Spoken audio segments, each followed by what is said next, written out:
Iran জুড়ে মার্কিন ও Israeli হামলায় অন্তত ৫৫০ জন নিহত হয়েছেন বলে জানিয়েছে ইরানি রেড ক্রিসেন্ট সোসাইটি। এর মধ্যে দক্ষিণ ইরানের মিনাব শহরে কেবল একটি স্কুলে মারা গেছে প্রায় ২০০ জন।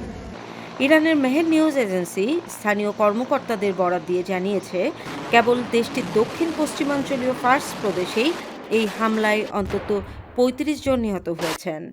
গত কয়েকদিন ধরে চলা এই ভয়াবহ আকাশপথের আক্রমণে ইরানের একের পর এক জনপদ ধ্বংসস্তূপে পরিণত হচ্ছে, যা মধ্যপ্রাচ্যের মানবিক পরিস্থিতিকে চরম সংকটের দিকে ঠেলে দিয়েছে।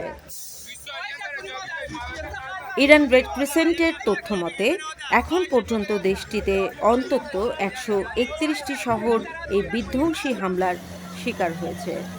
সামরিক স্থাপনার পাশাপাশি অনেক জায়গায় আবাসিক এলাকা ও বেসামরিক অবকাঠামো লক্ষ্যবস্তু হওয়ায় হতাহত ও ক্ষয়ক্ষতির পরিমাণ বহুগুণ বেড়ে গেছে। রেড ক্রিসেন্টের মানবিক মিশনের নেতৃত্বে আক্রান্ত শহরগুলোতে উদ্ধার তৎপরতা বিরতিহীনভাবে চলছে। পরিস্থিতি মোকাবেলায় দেশজুড়ে ১ লাখেরও বেশি উদ্ধারকর্মী এবং জরুরি সাড়াদানকারী দল সর্বোচ্চ সতর্ক অবস্থায় কাজ করছে। বর্তমানে সারা দেশে প্রায় ৪০ লাখ স্বেচ্ছাসেবীর একটি বিশাল নেটওয়ার্ক মানবিক সেবা, চিকিৎসা সহায়তা এবং ক্ষতিগ্রস্তদের মানসিক সমর্থন দিতে প্রস্তুত রয়েছে। আক্রান্ত ফার্স প্রদেশ সহ বিভিন্ন স্থানে উদ্ধারকারীরা ধ্বংসস্তূপের নিচ থেকে হতাহতদের উদ্ধারে আপ্রাণ চেষ্টা চালিয়ে যাচ্ছেন।